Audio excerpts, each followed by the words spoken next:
you sick of looking at Netflix and you don't know what to watch? So many movies out there, you don't know which ones are good, which ones were bad. You curious about what's out there? I'm Joey Powers. I'm Don Tretler. This is The Best Pictures. The ones you don't want to miss. Hit it. Say hello to my little friend.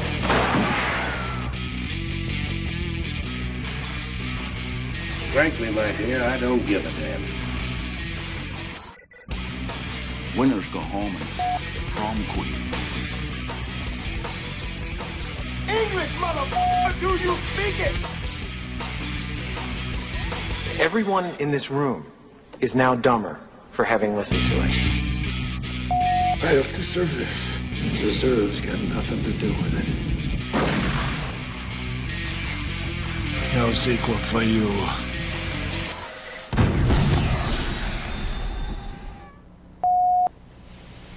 Hi, and welcome to another edition of The Best Pictures. I'm one of your hosts, Joey Powers. Hey, and I'm Don Tretler. Welcome to the show. So Don and I are finally going back to the movies. Going to bring you new reviews, hopefully almost every week. This week we saw, do you know how to pronounce it? We saw Joker Part 2. I don't know. No, I don't speak French. Yeah, no, I don't either. Folie? Folie, that sounds good to me. So we went and saw that on Friday, so we're going to be talking about that. But first on, if you want to just... Well, before we continue, we want to let everyone know that this show is broadcast live from the Fact TV studios in Bellows Falls. Fact TV is a community access center that provides studio space and production services free of charge to community members in southern Vermont and Keene. If you're interested in creating your own show, already producing content and wish to submit it, or want to stay informed about news and events in southern Vermont and Keene, including live coverage of local town meetings, sporting events, and community events, visit fact8.com. All right. So I just do want to do a quick recap of this weekend's box office. Yeah. Joker did, obviously, it's still open number one. I mean, we're going to talk about it in just a minute. Very, very disappointing $37.7 million. Wow. Compared to 2019's Joker, opened up at 96.8. So the studio must be very, very disappointed. Yeah, wow. I wonder why that happened. And even in the movie theater that we went to, we were surprised that it wasn't filled. Yeah, no, I mean, it's not a very big theater that we were in. And it was like, what, a third of the way full, maybe? Quarter of the way? Right. Like, we got there early because we thought there might be a line or something. Like we'd have to wait. I mean, we had to wait, but it was only because the people in front of us were kind of slow. But, yeah, no, I was surprised. Yeah. So was I. I really thought this was going to be a big opening, and you and I have been talking about this for several weeks. Yeah. Wild Robot was 18.9. Beetlejuice is still hanging on at third at 10.1. Transformers 1's already dropped down to 5.4, and Speak No Evil rounds up the top 5 at 2.8.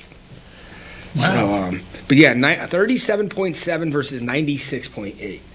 You know, the first Joker ended up grossing domestically $333 million. I'm wondering if this one's even going to make 100. I'm mystified. Like, you think people just weren't interested in this movie? I don't. The first one was such a huge success. You know, for an R-rated movie to make that kind of money, you know, I mean, I think it's because it's Joker, who is like, the best villain of all the comic book hero villains, pretty much, I would say. Yeah. Definitely the most popular. And look at some of the iconic actors that have played Joker. You know, Jack Nicholson, Oscar winner. I think we talked about this before. Jack Nicholson, Oscar winner. Jared Leto, Oscar winner. Heath Ledger, Oscar winner. Joaquin Phoenix won an Oscar playing Joker in the first one. In the second one, I actually looked on IMDb because I just wanted to get an idea. And when I looked down it before we went, it was at 5.4. And I was like, that can't be right. I was like, not enough people have seen it yet for it to be 5.4, you know? I was like, I don't understand that. And so we went and saw it, and it was a little long. You know, like 2 hours, 18 minutes. Definitely a lot of music. I mean, it is technically considered, like this says, courtroom drama / musical. Yeah, what did you think about that? Like, I know you're not big into musicals. So, you know, what did you think about that, about the musical part of it? I didn't mind it. I just thought there was too much of it. You know, I mean, and a lot of it was like daydreaming, right? I mean, it wasn't like it was just like him like fantasizing or her or whatever, you know, just fantasizing about it. All in all, I did like it a lot, though. Definitely not as violent as the first one. Right. I think a lot of that had to do because they had so much of the music in it. There was one of the songs that they were singing in the courtroom where he was beating up the judge and district attorney or whatever, you know. I mean, there are definitely some funny parts in it, like the judge. I mean, I don't know how much I want to. I don't care. Nobody's gonna go see it anyway, apparently. But he ends up defending himself. He fires his lawyer like halfway, 3/4 through the movie or whatever. Ends up defending himself, and I believe that's what you said. It kind of lost you. Yeah. That's when that happened. But there's because. The judge looked it up and he said, by state law, if you're you're a defense attorney, you can dress however you want.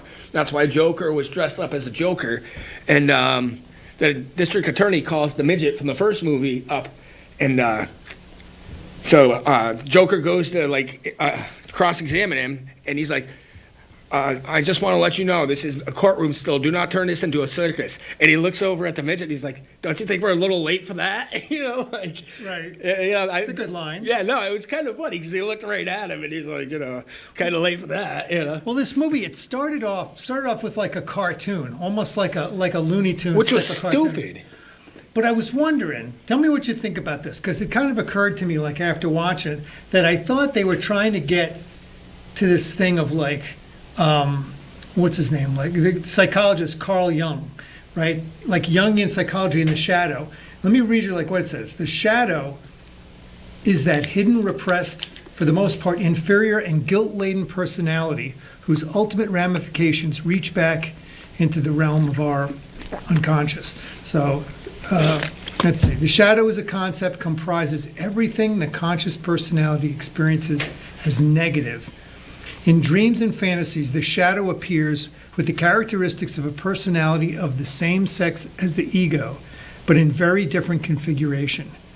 So what I was thinking is that's what they were showing, because in the cartoon, the shadow went out and did a bunch of, I don't know, like naughty things or whatever. Yeah. And then in the end left the body, right, which would have been like the ego, to basically take the consequences.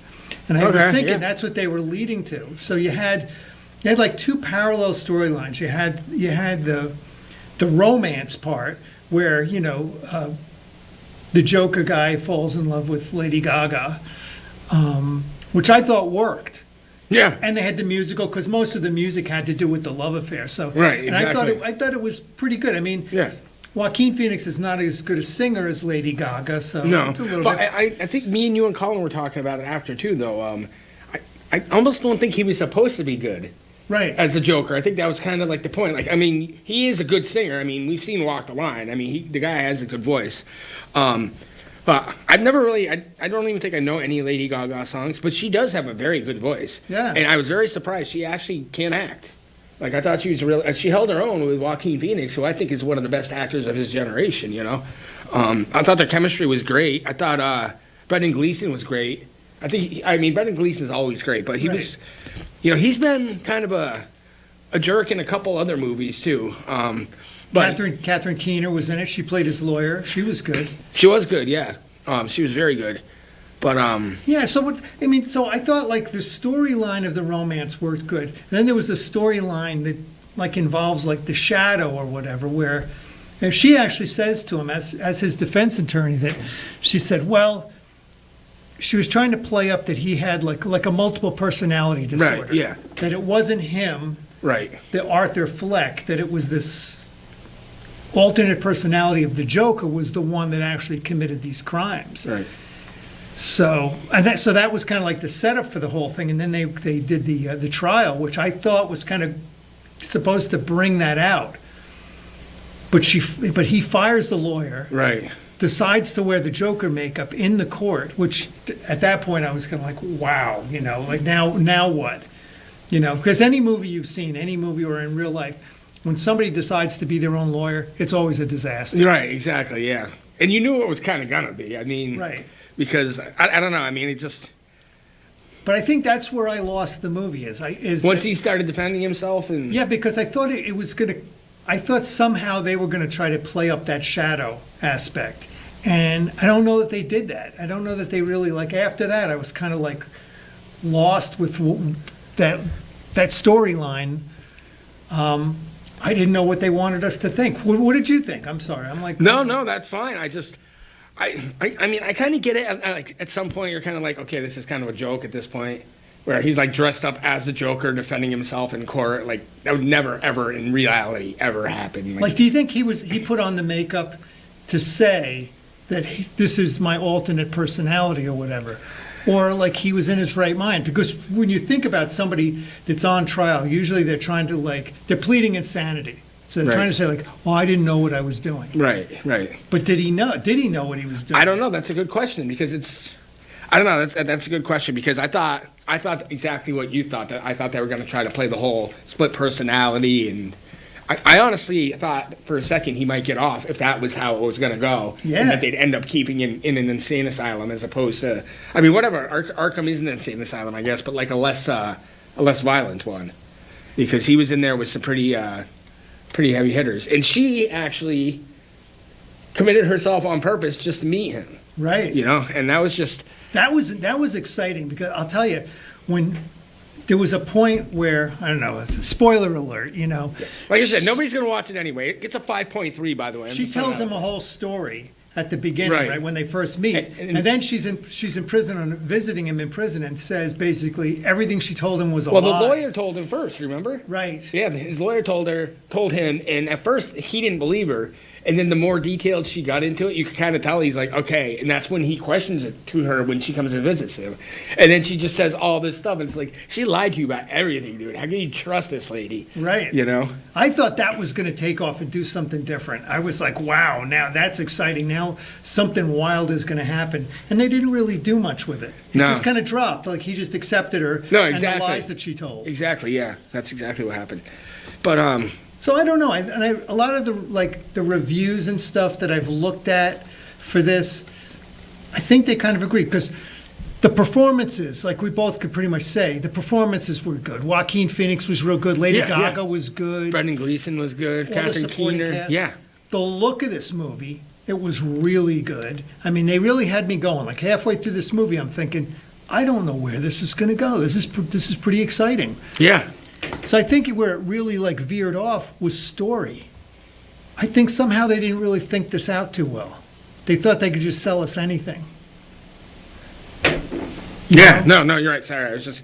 I'm trying to think I wonder if it's in that article there that they kind of there was another movie they were comparing it to.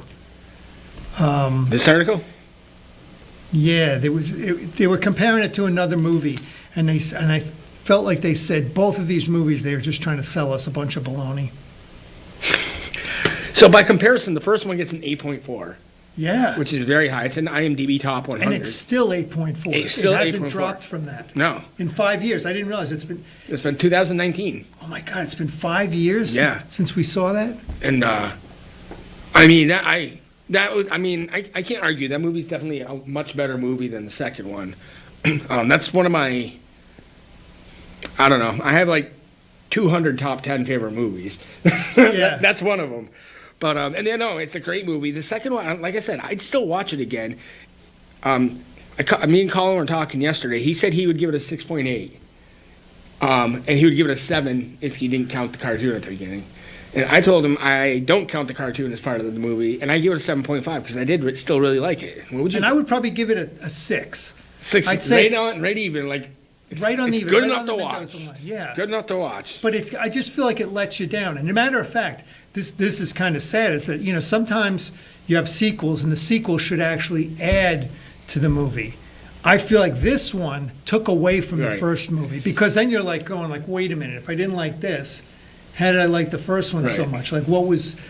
Because even the first one, you're not sure what's reality. Like, oh yeah, no. He kills a couple of people, and then there's a lot of imaginary stuff, like that whole. Even the end of the first one was still kind of. Yeah. I asked, we went to see that movie twice together. Yeah. And even both times I'm like, what did they want from us at the end of that movie? I know exactly. And I just, like I said, I watched it again after I got home on Friday night, and I was like. I still liked it, but I'm still not sure what to take away. Like, right. It's interesting. So, I mean, we were both really interested in this movie, and I think it's like I say, they didn't totally botch this movie up. There's a lot of like I say, good performances, a good-looking movie. Yeah. Everything's done right. It's just their story. I feel like they didn't think this out. No, Like, the story, yeah. it didn't make a good revolution. I don't know. Well, you mentioned like the second one should almost add to it or even be better. Right. Perfect example, Batman Begins, The Dark Knight. I mean, Batman Begins, I liked. The Dark Knight, I loved. Yeah. Like, I mean, there's a complete difference. I've seen Batman Begins probably twice. I've seen The Dark Knight probably at least 20 times. That's one of my favorite comic book movies of all time. Isn't that one's kind of an anomaly? They had like a trilogy, and the second one is the best movie of the three. I think the second one's the best, and I think the third one's the second best. Yeah. You know, and then I think Batman, I don't know what it was about Batman Begins, but I just didn't like it nearly as much as the other two. Really? Yeah. I mean, I liked it. I thought it was pretty cool. I thought, what's his name? Liam Neeson? No, the guy. Cillian Murphy? Cillian Murphy, who played the bad guy? Yeah. I thought it was pretty creepy. Well, doesn't what's-his-face end up being the bad guy, too, at the end? Liam Neeson? Oh, yeah, right. Yeah, Liam Neeson yeah. turned out, I forgot about that. It's been a long time since I've seen that for. What do you think that gets? Because I'm popping that up. First one? Yeah. Okay, so it's not going to get as good as the first. I say 7.2. I am very, very surprised. Okay, I'm going to do all three of them. So I'm going to do the first one, the second one, and the third one. The second one really has to be super high. The second one's close to, I bet the second one's close to 9. Wow. And All the right. third one, I bet the third one. We both feel like it's somewhere in between the other two. So I would say, let's see. The Batman Begins probably gets 8.5. I'll say Dark Knight Returns? Dark Knight Rises. Dark Knight Rises. I'll say that one gets an even 8, and I'll say the other one gets a 7.2. So Batman Begins gets 7.2? Yeah. Okay, 8.2. Wow. Yeah, So other people liked it. That surprises me. I mean, I'm not saying I didn't like it. I just liked it the least of the three. Dark Knight, 9.0. Yeah. And then The Dark Knight Rises, 8.4. So we're both right on, you know. Like, definitely The Dark Knight's the best. The Dark Knight Rises is the second best, and then Batman Begins is the third. Dark Knight Rises really surprised me because after The Dark Knight, it's hard to follow a movie like that. I was like, how are you going to do that? And they did. They managed to do it. You know, when I finally watched it, because when it came out, it was huge. It just kept, like, it opened big, and then it just kept staying big for a long time. And I was talking to my sister about it, and she's like, well, the only reason it's doing that is because it's Heath Ledger's last movie. I was like, that may be why people went to see it initially. But people are still going to see it because of word of mouth. I was like, because I can tell you right now, that's one of the best movies I've ever seen. Whether it's a superhero movie, comic book movie, whatever, period, any movie. That's one of the best movies I've ever seen. And that movie's actually the reason why the Academy changed the list, the number of Best Picture nominees from 5 to now it can be up to 10, because so many people were outraged that it was not nominated for Best Picture, because that was hands down the best movie of that year. Yeah. You know, without question. I mean, I think that's the year, I think Slumdog Millionaire won it that year. Oh, But that's a good movie too. I really liked it. You liked it a lot more than I did, but I still think The Dark Knight was better than Slumdog Millionaire. Yeah. You know, Well, I mean, I can't put down Dark Knight because when I left the movie theater, I was like, wow. I know. I mean, It was like an amusement park ride. Yeah, It was like, I had the DVD, and it just says right on the back of it in huge letters, says, be prepared to be wowed. Yeah. In huge letters. I was like, they nailed that. Because that was just like, and Heath Ledger was unbelievable. You know, I mean, we talked about it all the time. Who's the best Joker? And that's hard. It's hard, yeah. It's hard because Joaquin Phoenix, absolutely not. I mean, I think those are the two best. And that's saying something, seeing how Jack Nicholson and Jared Leto both play Joker. Yeah. You know, because those are 4 very talented actors. But, yeah, I couldn't pick between the two. I think they were definitely the two best of the 4, but I couldn't. Yeah. Tell me this though. I had a thought. I thought this new Joker movie, maybe they're setting us up for a third movie, so that if you think about the end of that movie, maybe the next one is going to be the Harley Quinn movie. Well, remember we were talking about that, and she had like a solo movie kind of, Birds of Prey, and it didn't do well. Was Zack Snyder involved with that? That I don't know. I'm just thinking he'll follow this storyline, and Lady Gaga will be. Well, Zack Snyder wasn't involved in this, is he? Yeah, wasn't this Zack Snyder's movie? No, it's what's his face? Todd Phillips. Oh, Todd Phillips. Yeah, he did the first one and the second one. Oh, all right. So maybe this will be Todd Phillips is going to do a Harley Quinn movie. That's what I'm thinking. That's my prediction. So people out there, I'm predicting there was going to be a third movie, Harley Quinn, starring Lady Gaga. I think a lot of it too, though, depends on, is this movie going to make money? Yeah. Because, I mean, like I said, 96.8 for the first one in the opening weekend to 37.7. That's a huge drop. You got a point. I know this movie's bombing the right first the first one, the production budget was $55 million. I'm guessing this one's probably more. So, I mean, it's obviously not going to make the $333 million domestically, you know, because sometimes movies, when they open low, like I think Maverick's the last example I can think of.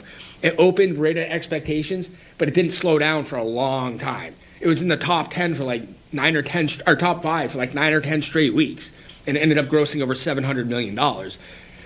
With the word of mouth of this, that's not going to happen. No. Like I said, I wouldn't be surprised if this doesn't even make $100 million domestically. Right. I mean, I know the other movie. It occurred to me. The other movie they were comparing it to was the movie we talked about previous to this, was Megalopolis. Right. I So- mean, this did obviously a lot better than that movie did, but Right. still. But they didn't open that movie in a lot of theaters. This was 4,200 theaters versus 1,800 theaters. But the feeling was kind of the same, that they felt like it was a passion project that these guys made, and it just didn't pay off. But the average for Joker was a lot higher too than Megalopolis. yeah. Like Megalopolis, the average theater or the average attendance was only like 2,500 or 2,400. Joker was 9,200. So I mean, it was like seen in the theaters by a lot. It opened in 4,102 theaters versus like 1,800 and something. You know, but Hey, let me ask you this though. We frequently reference IMDb.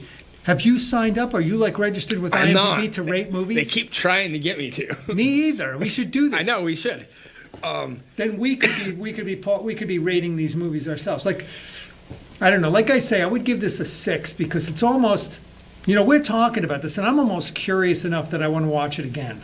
I'm definitely. And I didn't really like it. I'm gonna see it again. I imagine BF is still gonna get it, even though it tanked. It's still gonna get But it. I'll go back and watch movies again. Like I went back to watch Amsterdam again. Now I didn't like it. I watched Yep, I remember you watched telling it me and that. told you, and I said something was wrong with that movie, and I was so excited about it, and I was so vexed. Like, why did this movie like fall flat? That I had to go back and watch it again. I did, and it still kind of fell flat. Well, just by comparison, Megalopolis, whatever it's called, already dropped to 10, and it's playing in 1,854 theaters. Its average is already down to $577. So that movie is a complete bomb. Yeah. Like a 100% complete bomb. It's made $6.5 million. I wouldn't be surprised if it's out of theaters soon. Wow. That happened to Live by Night, Ben Affleck's movie. Warner Brothers gave him the keys to the kingdom. He wrote it, he produced it, he directed it, he starred in it, and they just mismanaged it because they opened it on Christmas, but only in 4 cities, I mean. And then they didn't open it nationwide for like 2 weeks later. By then, people had lost interest. Right. And so it completely bombed. So they took it out of it only made like $9 million. They took it out of theaters. They're like, okay, we mishit it. We had a complete miss with this movie because it was definitely the marketing. I mean, I liked it. I think you said you liked it. I think it gets I think it's 6.4, and I think we said that's both like in line. It's not a great movie. It's something Right. I would watch again. But yeah, just their marketing campaign was just terrible. You know, because they were promoting it like it was going to be out for Christmas for everybody to see, and it was in 4 cities. Yeah. And then it was out, and then 2 weeks later it opened, and by then everybody lost interest. So that was definitely a miss for them. Well, this coming weekend maybe we were that's hoping to go see Saturday Night. Yeah. If it opens near us, we don't know if it's going to be at the local theaters, but I don't see that there's that much opening up this week. It did say, the article I read did say opens nationwide. Oh, So, I mean, or no, not nationwide, everywhere. It said opens everywhere, whatever this Friday's date is, the 11th, I think. right. Yeah. So, I mean, it's going to be opening against Terrifier 3. oh, did you hear about that? No. Some people, I guess the first 5 minutes of that movie were so bad, like one woman threw up, and Oh. like 12 people walked out in London, or in England, I don't know if it was London, And within the first 5 minutes, that's how horrifying and disgusting it was. Wow. One person actually threw up in the theater. This is the third movie. I don't know who the director is, but he had already made this movie, and then 5 years later he remade it. So I don't know. So it's coming out again Saturday night, which is about Saturday Night Live. We are out of time. And then The Apprentice, which is about Donald Trump. Oh, it really this is? Weekend. I thought you were kidding. No, it's serious. Oh, my God. Those are the three movies, the big movies that are opening. All right. Well, hopefully we'll get to see Saturday night this week. But that is our show for the week. I'm one of your hosts, Joey Powers. I'm Don Tretler, and these are the ones you don't want to miss. I'm the king of the world! Gentlemen, you can't fight in here. This is the war room. Here's Johnny. Go ahead. Make my day. Life moves pretty fast. If you don't stop and look around once in a while, you could miss it.